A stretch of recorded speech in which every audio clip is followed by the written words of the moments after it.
towards October and Halloween, we started receiving reports in the area of the Prescott Country Club vicinity. We developed more information and intelligence gathering efforts. We began to realize that we were consistently facing these reports weekly, sometimes even daily. They became more prominent, more frequent throughout the nights. We began to investigate further with the recognition that this is a significant issue that we have in the area. And then the FAA and the FBI got involved as well.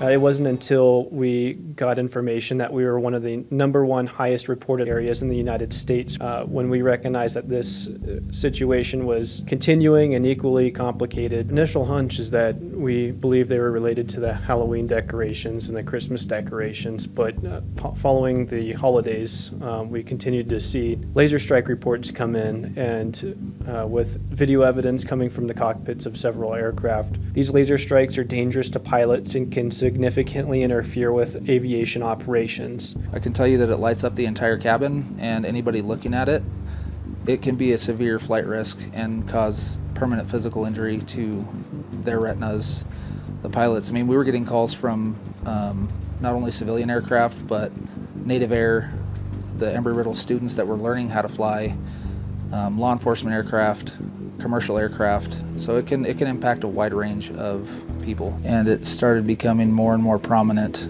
throughout the following months. Eventually we started building maps, both through the FBI. Embry-Riddle also assisted us in this to develop maps and heat maps essentially. We were getting reports from the air traffic control from Albuquerque, Prescott Airport. Anytime we'd get a laser strike, they would report it to us. We didn't have a lot to go on because we didn't know enough about it at the time. But as the calculations from Evan started coming in and figuring out that it was in the Prescott Country Club, we started focusing our efforts there. December into January, they became more prominent, more frequent throughout the nights. We figured that it was somebody that was actually targeting aircraft, as the different coordinates that we were getting were scattered throughout the county. Doing a multi-agency collaborative effort to secure intelligence and evidence to support our belief that the laser strikes were coming from a culpable individual in this area of Prescott Country Club.